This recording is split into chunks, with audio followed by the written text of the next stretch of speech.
excited to have you here. Welcome to today's session entitled Case Study, Pod-Based Planning, Mass Vaccination, and Infection Control. This session is hosted by the National Network for Public Health Institutes and the Region 6 Public Health Training Center at the School of Public Health and Tropical Medicine at Tulane University. So thank you all so much for hosting us. I would first like to acknowledge that this project is generously funded by the Center for Disease Control and Prevention as part of Project Firstline through the National Training Collaborative for Healthcare Infection Prevention and Control. The overall goal of Project Firstline is to help every frontline healthcare worker to understand infection control principles and apply them to protect themselves, their families, their patients, their organizations, and their communities. My name is Tim Landers. I'm an epidemiologist and infection preventionist, and I work with the National Network of Public Health Institutes in their CDC-funded Project Firstline initiative. I'm very pleased and excited to welcome you, and I'm honored to be serving as your moderator today. This is the second webinar in a three-part series on the intersection between infection prevention and control and mass vaccination. Today's title is Pod-Based Planning, Mass Vaccination, and Infection Control. Last week on April 28th was Tactical, Operational, and Strategic IPC Planning for Mass Vaccination Sites, and you will be able to shortly view last week's webinar on NNPHI's Project Firstline website, which is www.ipc.nnphi.org. So the goal of this three-part series is to focus on the infection control challenges in a mass vaccination rollout rather than simply addressing pill-based countermeasures, specifically addressing two metropolitan areas, Atlanta, Georgia, and New Orleans, Louisiana, where pod planning has been championed for over a decade for pathogen-based threats and hurricanes. Our final webinar will be next week on May 19th, and will include a registration link at the end of today's session. I am super excited to hear our two speakers for today who've been working together for years. So I'm going to briefly introduce them and then turn the mic over so we can learn from the strength of their experience and knowledge. At the end, we will have time for questions and answers, and we will be moderating the chat box for those questions for our panelists. Our first speaker is Matt Caulmeyer, who serves as the director of the Atlanta Fulton County Emergency Management Agency, which oversees the emergency management program, as well as EMS, air fire rescue, BioWatch, and animal services. He arrived in Atlanta in the winter of 2011 after having over 13 years of public safety experience in New Orleans, where he was a paramedic, and I think you'll hear that in his talk, hazardous materials tech, educator, emergency manager, and medical researcher. Prior to joining Atlanta Fulton County, he was the deputy director as well as the director of the Office of Homeland Security and Engagement Preparedness for the city of New Orleans, and oversaw hazard mitigation, emergency management, homeland security, and criminal justice coordination. In the days immediately following Hurricane Katrina, Matt functioned as the Deputy Director of Emergency Operations for the City of New Orleans Emergency Medical Services Division. He also served as a medical planner for the New Orleans Office of Homeland Security and Public Safety, where he co-created the Citizens Assisted Evacuation Plan that was successfully implemented during Hurricane Gustav in 2008. Matt was born and raised in Honolulu, Hawaii, and later moved to New Orleans to attend Tulane, where he received both his undergraduate degree in cellular and molecular biology and his graduate degree in public health, specializing in environmental health sciences and disaster management. So Matt, welcome. We're super excited to have you here and can't wait to hear and learn from your experience. Our second speaker is Dr. Stephen Murphy, who is the Director of Disaster Management MPH program and Assistant Professor of Environmental Health Sciences at the School of Public Health and Tropical Medicine at Tulane University. He is formally trained in environmental health sciences and has 15 years of leadership experience in public health emergencies and environmental health disasters. Dr. Murphy also has considerable experience in infection control and prevention and syndromic surveillance at city and state levels for high priority pathogens during events of national significance, such as Super Bowls. Additional experience includes developing and managing preparedness plans, exercises, and operational responses for major metropolitan jurisdictions, addressing public health threats such as Ebola, hurricane evacuation, pandemic influenza, and coastal oil spills. He's also served on numerous local and statewide public health and emergency related advisory boards in Louisiana. Dr. Murphy received his PhD from the School of Public Health at Tulane, where he also received his NPH. He holds an MBA from Mercer University and has a BA from the University of Georgia. Dr. Murphy has also written extensively on emergency preparedness and public health planning and has published extensively on those topics. So I'm really excited to hear your expertise, your experience through our current pandemic. I'm going to turn it over to you, Dr. Murphy. Great. Thanks, Tim. Let me share my screen here, Dr. Landers, and let me get on this page.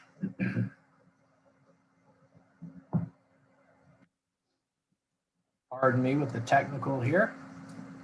Murphy, maybe this will be a good time while you're pulling it up just to publicly thank me for starting off your career and helping you be so successful in that regard. It'd be a good time for everyone participating. Yeah. Mm-hmm. It is kind of true, right? We all owe our professional lives to someone else. And on behalf of Dr. Murphy, we thank you, Matt. I think he's a little preoccupied, but thank you so much for giving him the gift of public health preparedness and us.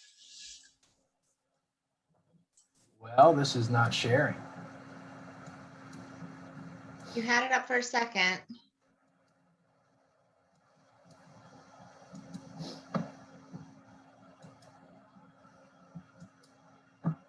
Now it's coming. Can you guys see those There slides? you go. Again, there you go. You are up and live. Great. All right. Sorry about the technical challenges there. Again, thanks for the introduction and thanks for the career jump, Matt Caulmeyer. I'm sure I'll allude to that later. But again, my name is Stephen Murphy. I'm with Tulane University and the director of the NPH program that focuses on disaster management. We're going to dive right into this since I had a little technical blip there, and just give you guys a little bit of an overview, diving into this current situation. And then we're going to look at the history of medical countermeasure distribution, which is really in a nutshell what we're seeing with the mass vaccination rollout. Depending on what the nature of the threat is, you might have a pill-based form or you might have an injection type vaccination form of that countermeasure. We're going to take a look at that and look at some of the trainings or some of the research that we've done to look at some of the possible gaps in the trainings available to help our overarching team-based approaches to these types of threats and the responses that we see. We have to keep in mind that it's not just a singular outfit or a singular agency or discipline that's responding to these, whatever it is, whether it's a hurricane or a pandemic like we're facing now. And so having a comprehensive plan to attack that through training is really important. And then we'll get into a little bit of the mass vaccination sites and some of the things that we can look at to help steer us to a stronger public health discipline in there. So the challenges, as you guys are probably all aware, this is a day old. My apologies, my slides are not as of 30 seconds ago. But we still have cases. We still have an ongoing infection, an ongoing pandemic that should come to no surprise to any of you. And as you can see by the numbers yesterday, a ballpark estimate here, we're still, 30 to 40% of our population being vaccinated. And obviously the doses administered are a little bit higher than a full vaccination there. But we all know that to have a stronger immune response and a protection, we need both. And so for the Pfizer and for the Moderna. And so this training and this webinar series is really focused because it's an ongoing need, and we're going to stay focused on that. You can see we're still hovering a little bit higher than the total vaccination here. This is just a little snapshot to remind us all. And again, just a reminder here from the CDC's website itself. So we have multiple sources and obvious common sense that tells us we're getting closer, we're working on this, but there is a lot of work ahead of us. So let's take advantage of what we can do to help improve the delivery of these mass vaccinations. So while we are here, I wanted to take a moment to give us a background on medical countermeasure delivery and just taking us back to the brief history over the last 20 years or so. And so the distribution initiatives that are out there obviously deal with whether or not it's going to be a infectious disease pandemic that's related to a pill-based countermeasure, or if it's going to be some sort of vaccination rollout.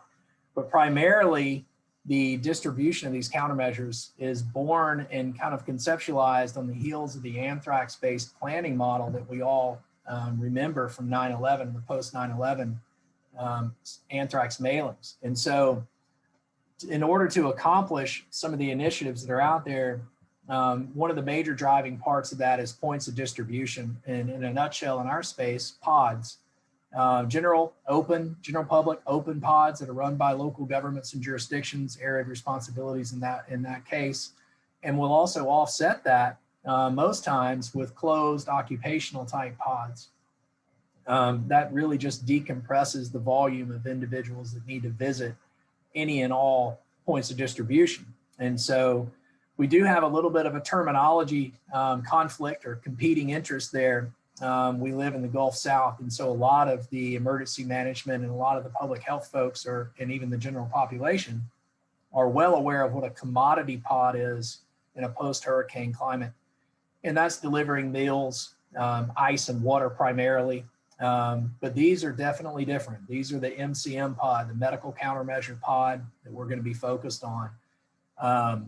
So the partnerships, as I mentioned, with the general public pod, each jurisdiction is responsible for planning and operationalizing a plan at some point, whether that's through training and exercises or whether it's actually a real life event like what we're going through now. And to some degree, what some of us went through in H1N1 during 2009. But looking at the partnerships to help offset some of the volume that would visit the points of distribution is going to be important. And we see that happening today with some of the industry out there that, partnering with their local jurisdictions, partnering with their state jurisdictions, and inviting them in and saying, we have a large space. We have the ability to offset some of the other vaccination sites. Let's partner together. And these partnerships were actually a heavy push from the original points of distribution based planning that are out there. And the CDC is responsible for a lot of that with the city's readiness initiative. And so looking at some of those partnerships and going forward, how we, getting the background to understanding that partnership development and some of these plans are there based on the pill medical countermeasure. And how do we leverage that in order to be able to overcome some of the obstacles with the vaccination, the mass vaccination rollout? And you can see that some of the distribution and local ownerships, or should I say the initiatives and the pod-based planning, all of that falls on different authority depending on the jurisdiction. There will be health departments and offices of public health depending on how your state or your local government arranges itself, and the common terminologies end, right? Every state's different. Every state's got a different terminology for whether it's a health department or a Homeland Security Emergency Preparedness Office or an emergency management agency, et cetera, et cetera. So regardless, it's not always the same ownership and the same planning based ownership, if you will, for these initiatives from jurisdiction to jurisdiction and state to state. So a little bit of a standardization from the training side is kind of where we're going to spend a little bit of time today. And so some of the pod-based trainings that are out there, Some of our work with this initiative here, the Project Firstline, and working with NNPHI, is really looking at how much training is out there for our workforce to strengthen our public health response to things like this. And so our first webinar spent a lot of time in unearthing the vast number of trainings that are revolving around infection prevention and control, even some of the periphery science that would be plugged into some of the response and some of the IPC-based discipline there. But looking at the actual pod-based trainings was important to us to kind of look superficially at to see if there was a little bit of a disconnect. And you know, some of the trainings will offer an abstract, and this is just taken straight from one of the abstracts that are out there. You know, it's to enhance a jurisdiction's preparedness and emergency response efforts by developing or revising, hopefully it's revising, hopefully you already have some sort of in there, to address an all hazards approach towards some sort of countermeasure distribution. And that all hazards is underlined because we're talking about an all hazards framework. We have to be prepared for any and all events, as many of you on the call or the webinar would recall. It's not just an incident or a threat specific annex. It's really tied to that all hazards framework. And what we found were there were tremendous trainings, not a lot of them, but the ones that we did find, the ones that we were aware of, really provided an operational command and communication platform, focused heavily on that, heavy focus on the logistics and asset allocation, resupply kind of concepts, your staffing that would go into operationalizing a pod-based location, whether that's at a gymnasium, or whether that's at a clinic, or even a drive-through in a parking lot, or a big, large convention center. How you would actually fit some of these ingredients to operationalize that concept, to make it actually happen. A lot of job actions and a lot of staffing and throughput concerns and partnership possibilities, a heavy focus on some of that in some of the trainings, and how to actually, as I alluded to earlier, decompress the system. As we talk about in hospitals with some of the surge that we saw early on in COVID, and some still experiencing that, especially globally, how do we decompress some of those needs and offset from a hospital base? Well, the same thing can be said about the mass vaccination rollout. How do we offset some of that? And that's through a lot of partnerships. And that was a common theme through countermeasure distribution, whether that's pod or whether that's vaccine or otherwise. However, there was quite a bit of a gap with infection prevention and control, and actually infusion and integration of public health preparedness concepts in these pod-based trainings. There were a litany, as I alluded to earlier, over 300 plus trainings on infection prevention and control, and some of the really fundamental public health pieces that go into how to respond to the current crisis. But regardless, on the pod-based side of this, which is where a lot of individuals go to operationalize the distribution modeling of this, there was a little bit of a disconnect. And so we see the closed pod concepts here, alluding to that with static versus just-in-time training. So these trainings are more of those that we can go to, the ones we identified that we can go to. There's a, like the Region 6 Public Health Training Center has static trainings, and all the other public health training centers do.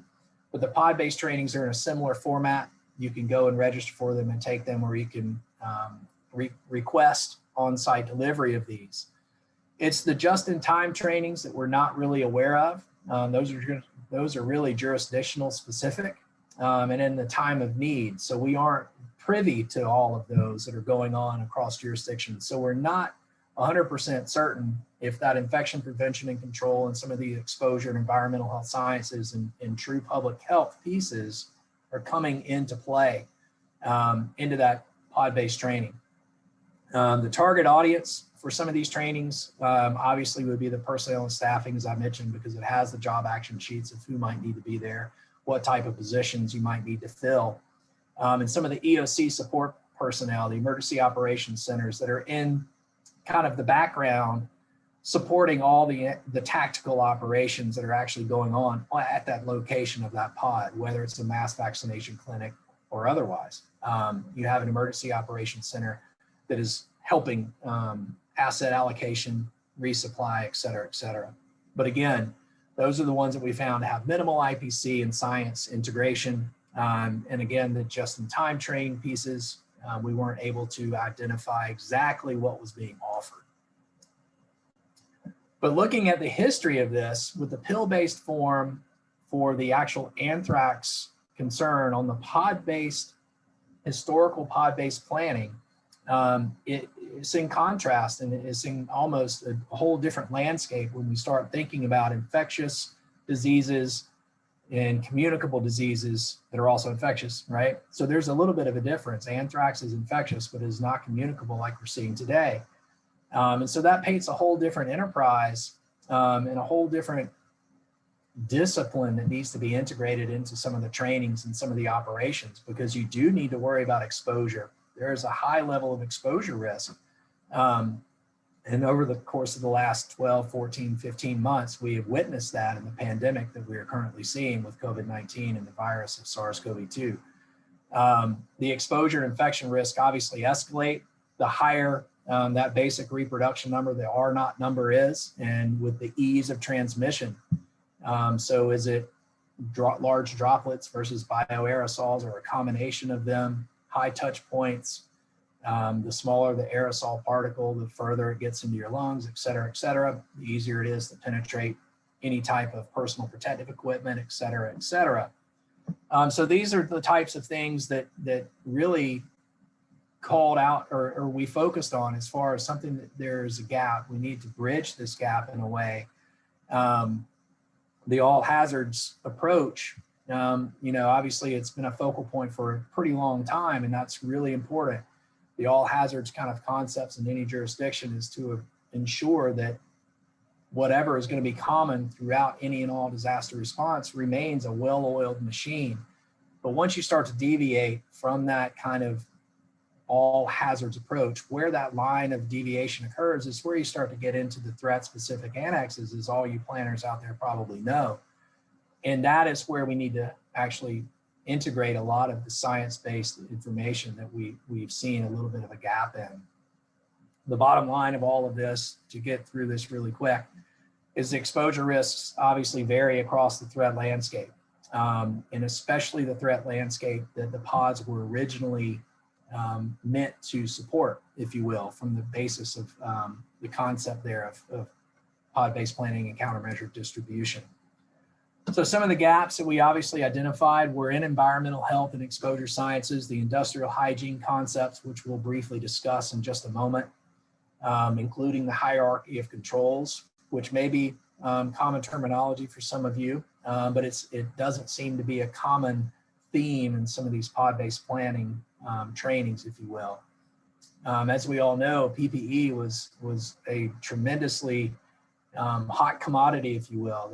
It was a last resort on the hierarchy of control, but it is a critical piece of protecting the population, but most importantly, protecting the healthcare providers that are caring for these individuals and will be caring for these individuals throughout the course of this pandemic, but also whatever comes down in the future. And so the PPE was probably the breadth. That was all that was really found to be a tremendous focus point in some of these pod-based trainings that we identify. The COVID-19 lessons obviously include the integration of environmental health sciences into this planning kind of facet. Questions such as, can we reduce exposure through administrative controls or even behavioral changes that we could push out? And I think we've seen that in the general public, and in even returning and reopening workspaces. Maybe you have different mandates and different policies at your local jurisdictions and at the state levels, but the way you administer some of these controls, maybe we can engineer better controls at some of these pods as well. And so we've heard some terminology and some things that are being emphasized as far as air change rates, as far as ventilation, proper ventilation, increasing your filtration rates, maybe even offsetting or having a force multiplier like a HEPA filtration system in your classrooms, for example. These are types of things that need to be discussed at a higher level and infused into some of these pod-based planning or pod-based trainings in order to fortify our plans for those going forward. And this is the hierarchy of control. This is just a brief introduction. If you tune in next week, I'm sure our colleague, Dr. Mark Wilson, will really cover this in greater detail from the industrial hygiene perspective. But this is kind of the playbook. We can see that the bottom of that pyramid there from the hierarchy of controls in order to control an exposure, whether that's a chemical or a biological in this case, personal protective equipment is at the bottom. And yet that's really what we see a lot of focus on. The administrative controls, changing the way they work, maybe we can see that at play here with the physical distancing. Granted, we're seeing some changes in some of that and how the virus, the threats of infection through aerosols, for example, but originally we're looking at 6 feet. And we see that we stay 6 feet apart. We don't gather in large spaces. Elevator bays, we only have 2 or 3, depending on the size of it. Those are all administrative controls and behavioral changes that we can actually implement to help us. And so looking at some of the mass vaccination sites, how large of a space is it? What is the cubic footage of air? How can you actually control the queuing without, we see that even in grocery stores, you have 6 feet spaces and lines there. How do you retrofit a space like that to ensure we continue to maintain that proper safe distance? What is the air change rate, or what is the volume of fresh outdoor air being circulated back through those spaces? Sometimes your HVAC or air handling systems at these large facilities, depending on where these mass vaccination clinics occur, or if you were to be partnering with your local jurisdiction and have a smaller system, how might you be able to improve the efficiencies in that system to help generate a more rapid infusion of fresh air, turn over the entire volume of air in that space to better, minimize the risk, further minimize the risk of any sort of aerosol that might be in that space. Engineering controls is what I was just getting at. That would be a way to engineer a better control. But regardless, these are things that are not in the general trainings that we see, and we feel that this is a potential gap. Obviously, you can see that substituting the disease and the threat here is not necessarily applicable in a pandemic, infectious disease pandemic. The elimination is really seen in the stay-at-home orders, right? You're eliminating your threat, you're eliminating the exposure there, just to give you a little walkthrough of the entire hierarchy.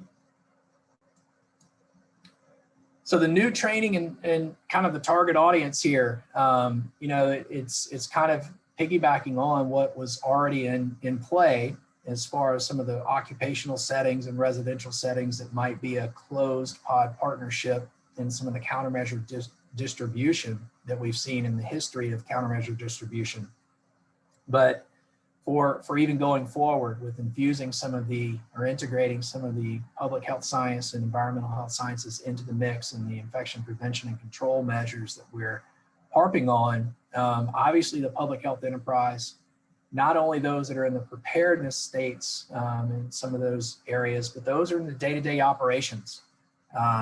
They might not be aware of some of the things. Those that are in public health areas focused on maternal and child health might get called to duty and not have a strong grip on some of these principles. Emergency management, as I mentioned, they're sometimes the owners of some of these pod-based planning initiatives as well. But this entire kind of systems approach is a team-based approach, and we can't just eliminate or focus on public health preparedness only. It needs to be broader than that, because a lot of the players that you see coming in, stakeholders coming in support of resources and assets alike, as well as personnel and skill sets, they're coming from various backgrounds. And so It's not just public health and emergency management. Some of the private sector operational continuity and hazard mitigation folks, the risk managers that are out there, and even in the private sector, are some of those that need to actually have a little stronger infection prevention and control awareness as we kind of approach the planning concepts going forward for the next infectious disease and highly contagious threat that might initiate a pod-based structure to push out either a countermeasure and a pill-based, or maybe a vaccination as well.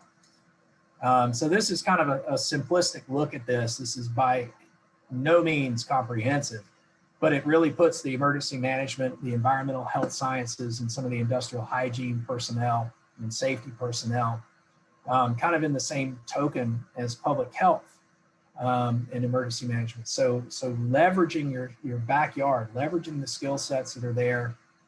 We know that environmental health sciences is part of what we call emergency support function 8, with public health driving a lot of those initiatives, but they're kind of a bystander sometimes. They're not often well integrated into this.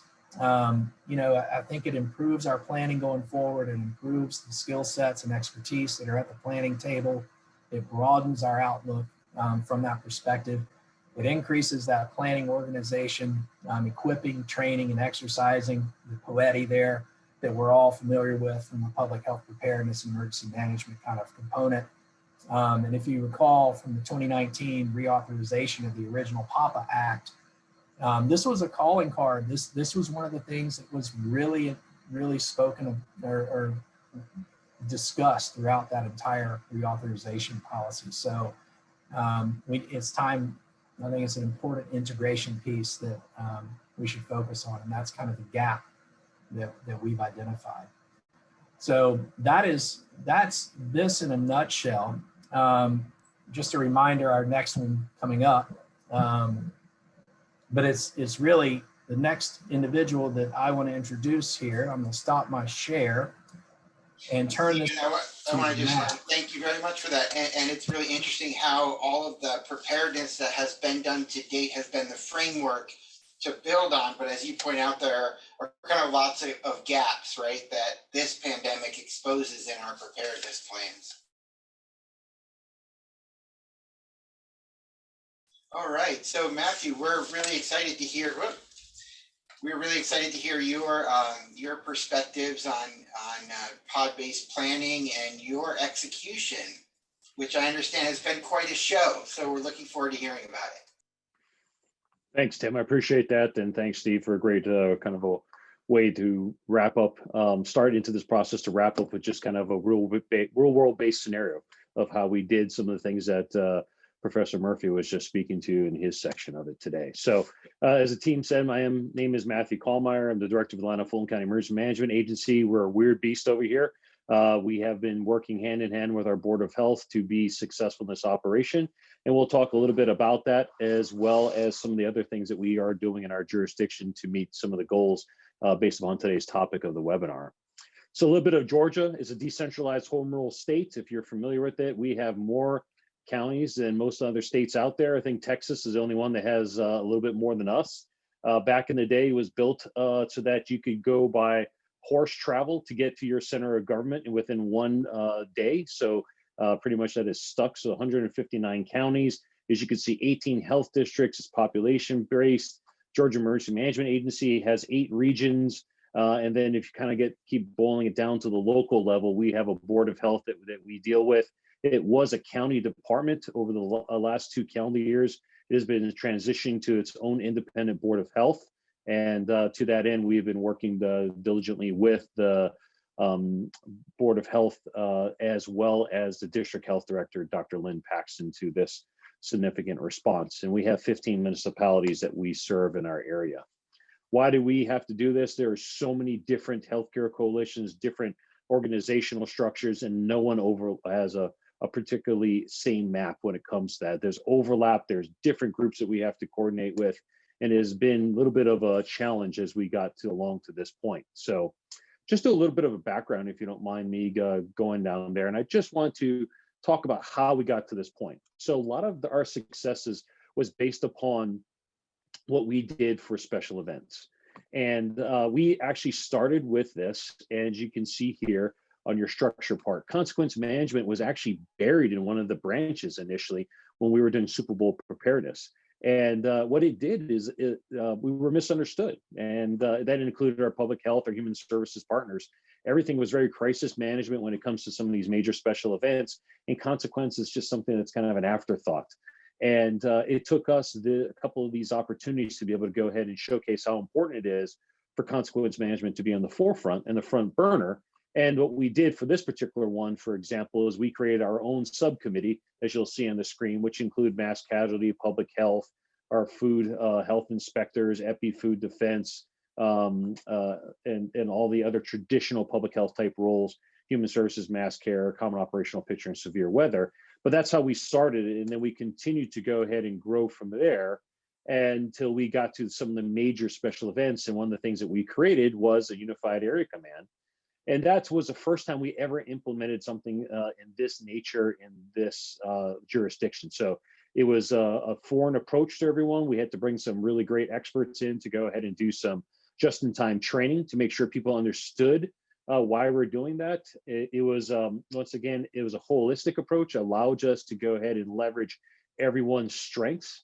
It allowed for different incident command posts based upon jurisdictional structures, and you'll see that in a second on the right-hand side of your screen. Took into account our boundaries that we had to deal with.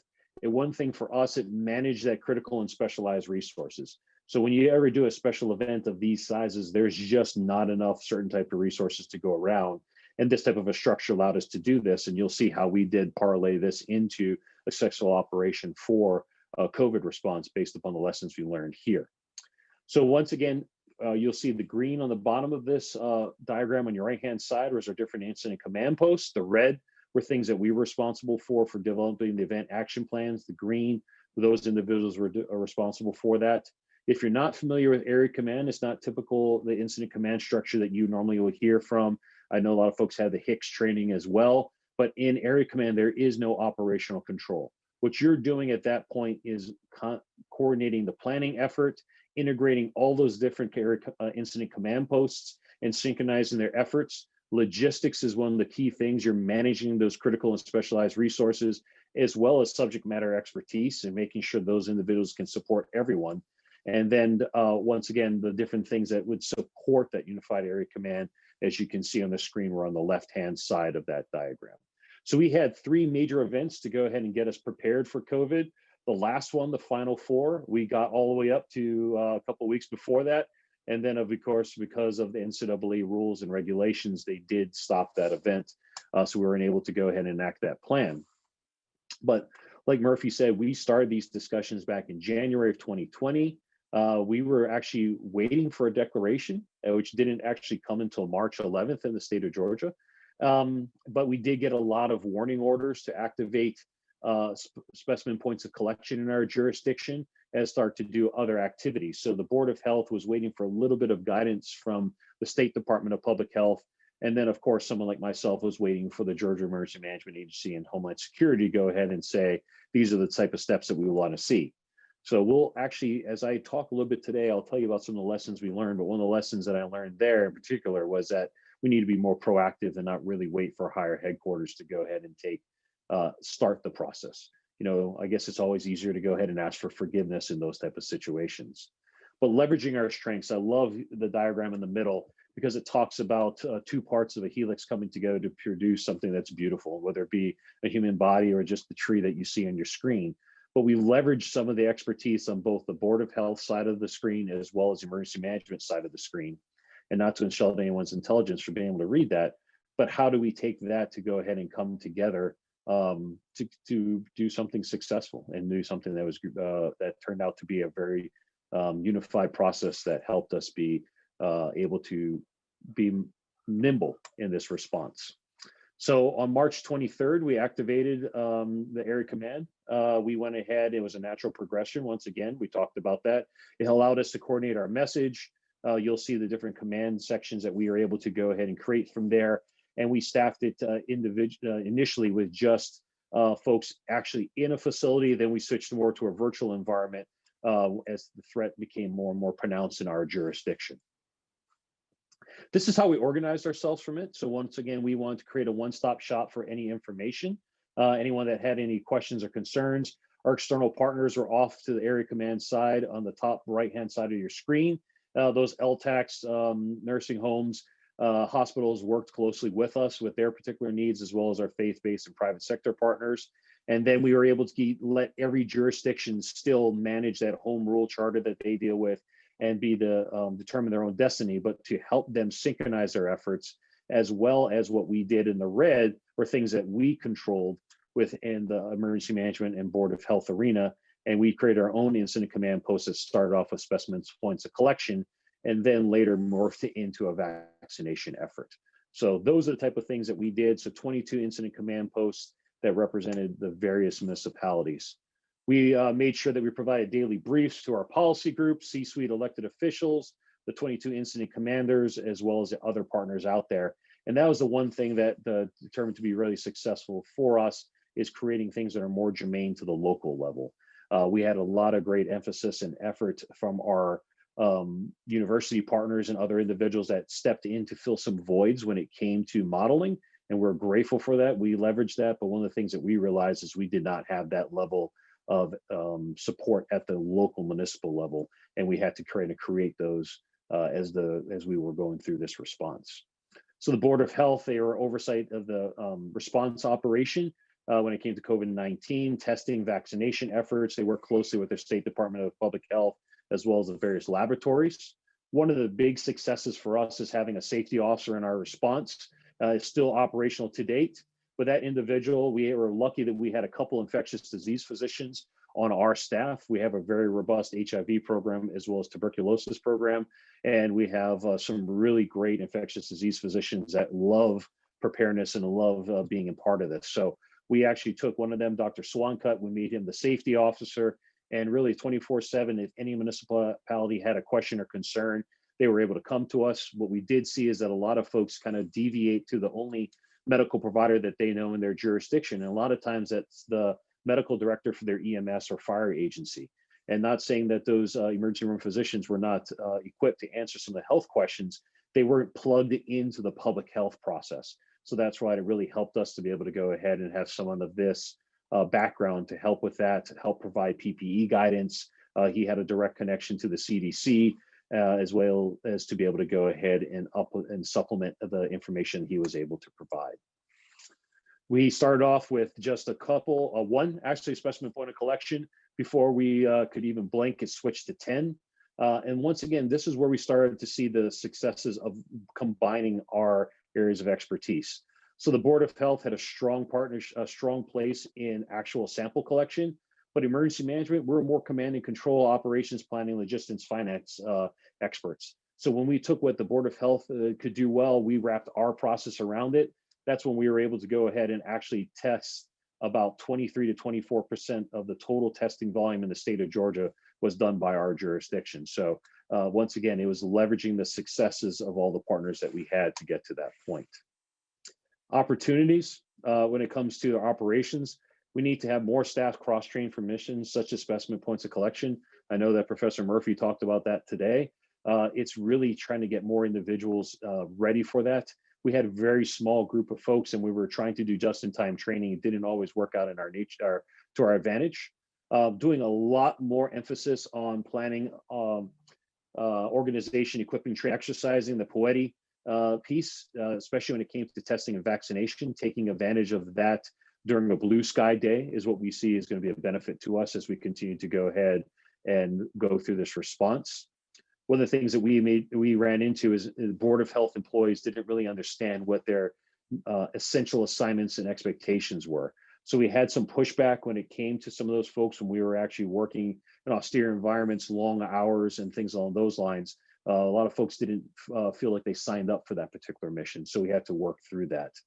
And then a lot of times we were just, we didn't always train as much or as enough together. So between Board of Health and Emergency Management, we stepped on each other's toes. It's like learning a new dance partner. While we did do a lot of training and preparedness for other aspects of it, when it came to something like this, I would have to say it was a very wide, expansive lake, but very shallow when it came to our planning efforts. So while we had a lot of plans in place, the depth of those plans was just lacking.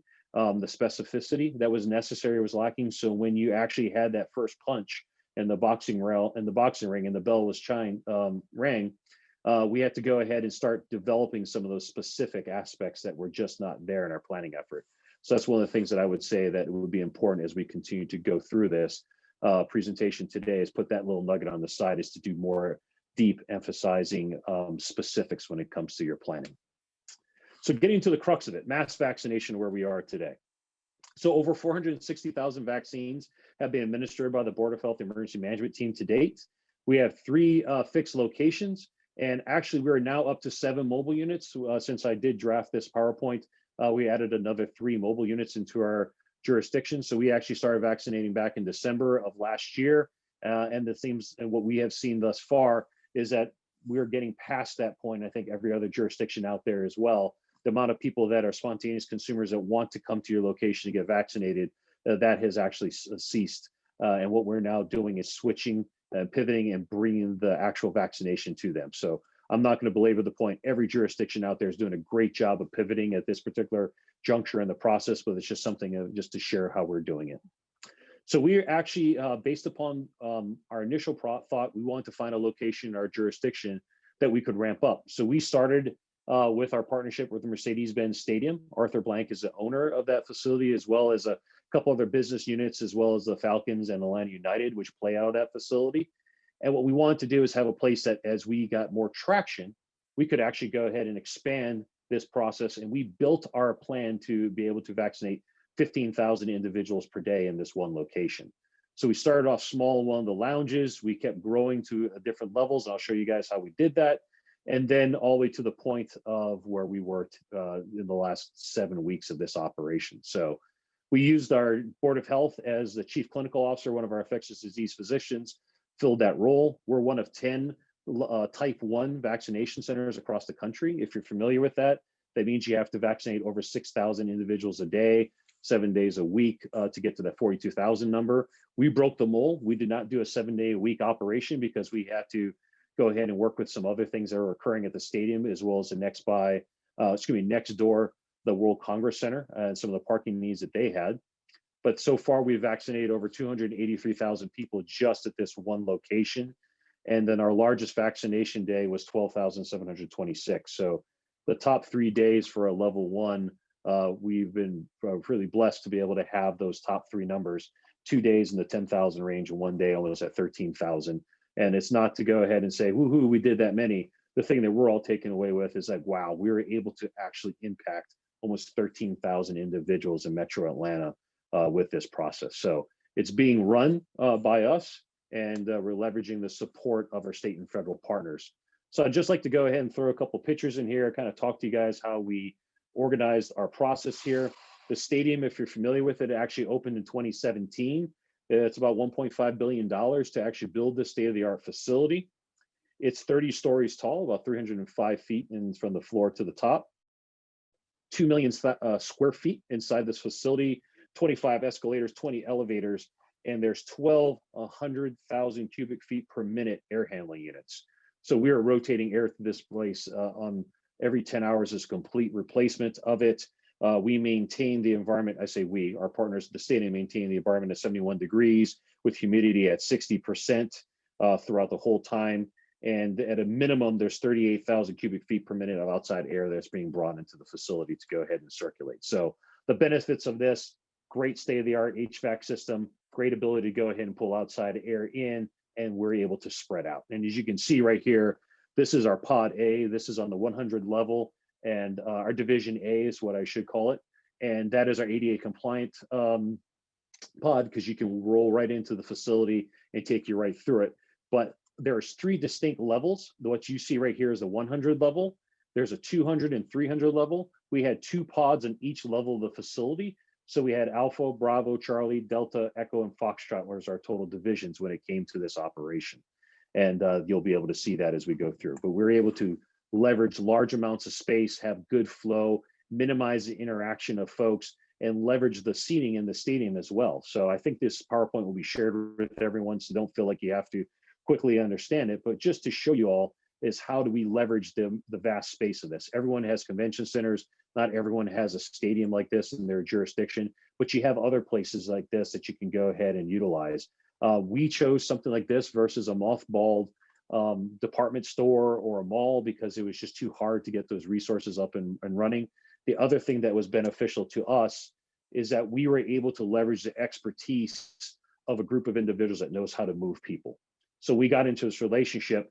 Who better than to go ahead and partner with than a stadium that's used to moving 78,000 individuals on a game day in and out in a very timely fashion, and have ranked #1 in customer satisfaction and customer service throughout all the NFL and Major League Soccer facilities in the country. So that's why it was a natural partnership for us. When we built our command structure, I'm a unified incident commander with the stadium vice president of safety and security, Mr. Joe Coomer, and we're leveraging his expertise and his team's expertise with moving folks when we're leveraging our expertise of how to actually vaccinate and the command and control structure as well. So well over 700 individuals have actually we're leveraging to make this success. A lot of our folks are actually local hires through Mercedes-Benz for customer service, safety and security. We're taking also advantage of a partner you'll see there, the folks in the yellow vest core. We partnered with Sean Penn's group way early in this process. They can get into parts of our community where there is a distrust of government better than we can. So we leverage them to do our mobile process. They fall underneath our command and control. The resources come from us, but they actually go out and do the mission of mobile vaccination. And when it came to this, we actually have to use them to be medical transcriptionists for us. One thing that we kind of take a little pride in, it was a simple fix, but it helped us so much. As you see on these 6-foot tables, we have a person on either side of the table. What we did during the colder months, we saw there's a way to go ahead and shave down our time and actually increase throughput is by having someone on one side of the table being vaccinated, while the person on the opposite side of the table is getting their jacket off, getting prepared, their sleeve rolled up, all the information is being gathered. We're priming the pump. So when the vaccinator is done, they will then roll their chair over to the other side and be able to vaccinate. That actually, I have to go ahead and give kudos is to our friends at Mercedes-Benz Stadium. Actually, the chief operating officer was an executive with Mercedes-Benz Automotive, and he was watching the videos. He goes, I think we can be a little more efficient in this way. And we did that, and we implemented that before we got to this level. And when the FEMA administrator came through to go ahead and see it, he actually took that as a gold standard that he wanted all the other community vaccination centers in the country to go ahead and use. And he actually ended up terming us the machine. And we're referred to at the federal level because of how efficient we have been in this regard. So what you see is one of our vaccination areas on the left-hand side of the screen. Right-hand side is one of our pre-vaccination areas on the 200 level, trying to make sure that everyone is properly spaced out and just taking advantage of all aspects of this facility. The other beautiful thing for us is there's so much electronic boards inside this facility. We've been able to go ahead and leverage that as wayfinding, and also for information sharing. That is why we've been so great and so successful, is because of this partnership and the state-of-the-art facilities such as that. So planning, I cannot go ahead and stress that enough. I think Professor Murphy talked a lot about that today, but I did touch on the fact that we need to have more strategic plans that develop for testing and vaccination. We just had a base plan, in my personal opinion, based upon this. And I think that my public health partners will agree, if they were on the call today, is that we need to go a deeper dive in some of these areas.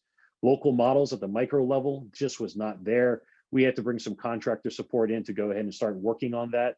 I know our partners from Emory did an incredible job working with Board of Health after things got to a better point to help with the epi side and to give us more data, but we still had to bring some outside help in to go ahead and develop models for us for the local level.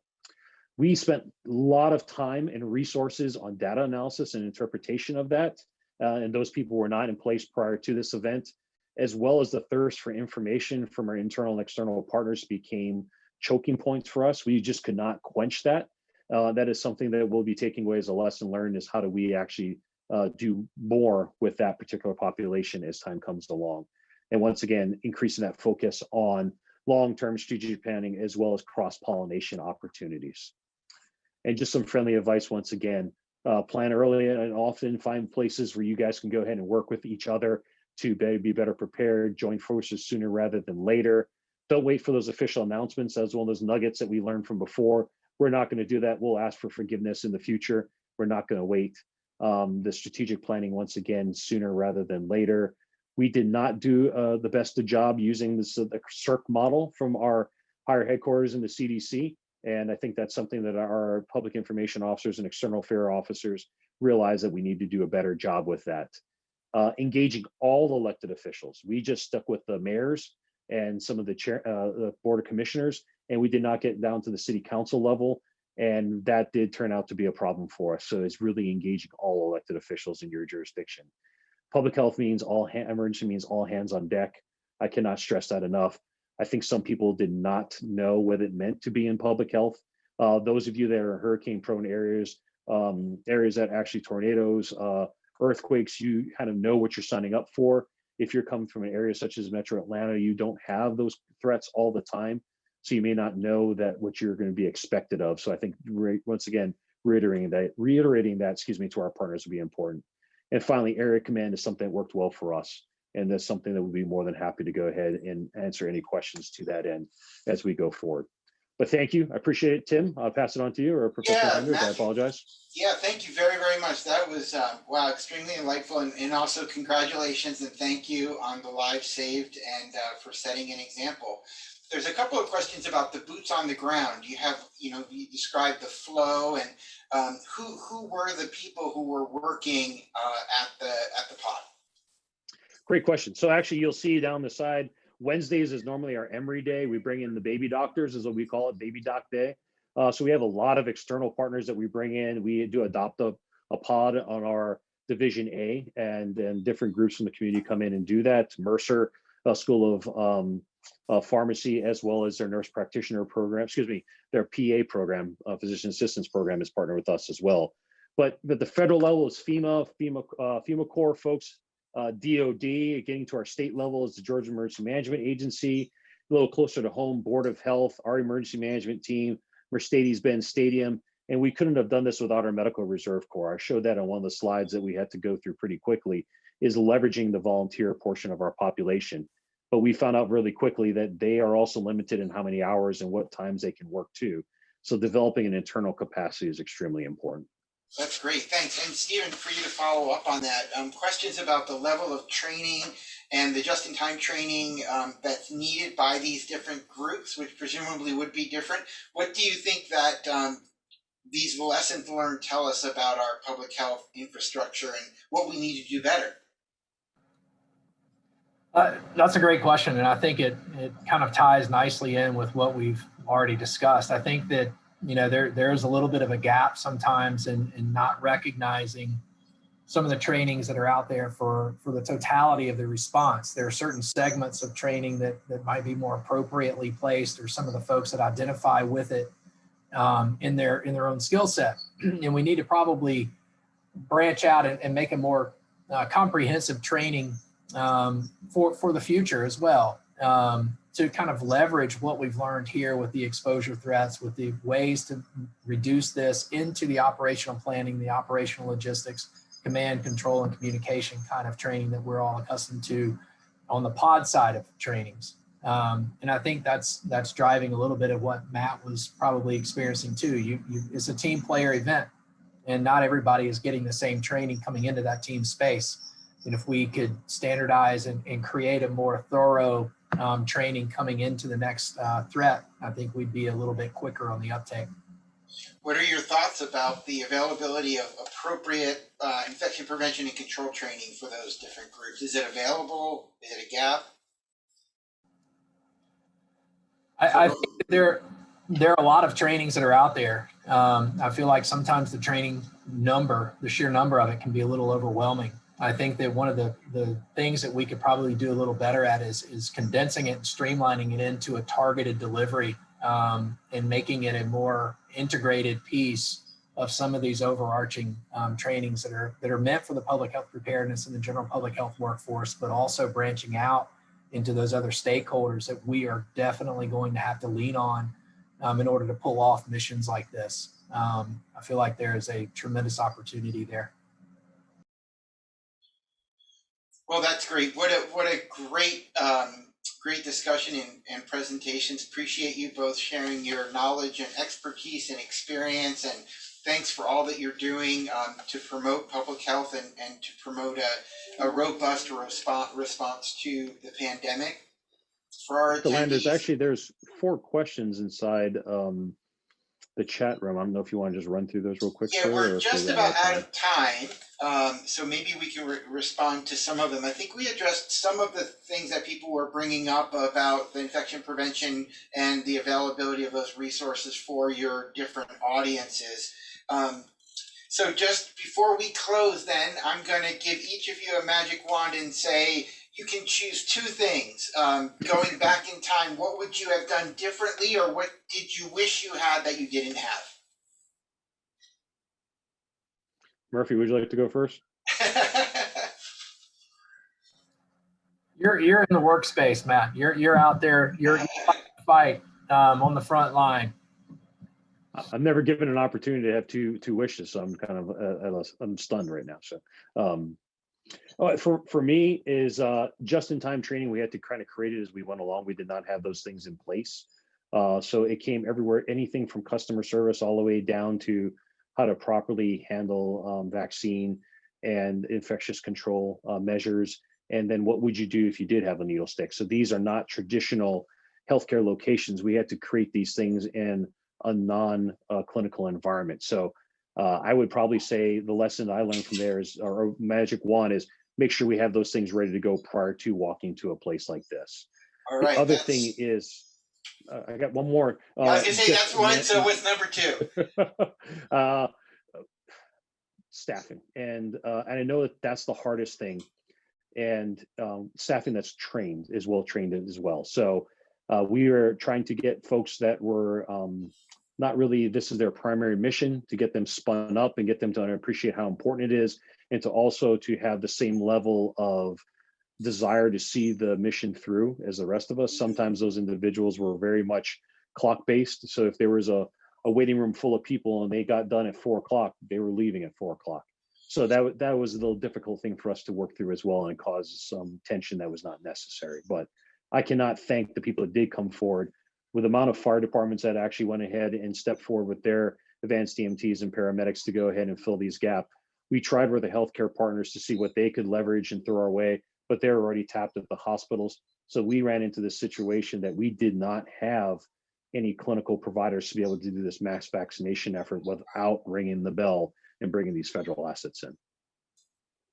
Great, thanks. And it's interesting kind of balancing that need to have a structure around your work time, right? And say clocking out on time. And there's been a lot of talk about pandemic fatigue and the impact on healthcare providers. And so on the one hand, we're saying, take good care of yourself and get your rest. And on the other hand, there are real needs that our communities have. So Dr. Murphy, yes, I'm gonna let you check us out with 2 things that you wish you had or knew. So I think maybe my first and second wish would be a stronger infusion of the sciences into some of our training, some of our concepts that we kind of drive these types of operations on, whether that's actually field-based perspectives or even in the actual graduate level education, to kind of make sure that these are integrated a little bit more thoroughly and articulated in a way that they can take that message and take that science and apply it. Not just a check in the box, that this has to be a little bit deeper. Much to Matt's point earlier, is we got to do a deeper dive in this to make this actually operational. That's great, and that's a great segue into our closing comments, to thank everyone for coming, and just to remind everyone that the goal of CDC's Project Firstline and NNPHI's partnership with Project Firstline is to do exactly that, to increase the depth and breadth of infection prevention and control training and resources that are available. So thank you all. Thank you both for presenting. Extremely informative. Appreciate you sharing your experiences. And in the chat box for our attendees, we've put a link for a brief evaluation, which would help us a lot planning going forward. We do have our next training scheduled for next week. So we thank you all very much for coming, and we wish you a very pleasant afternoon.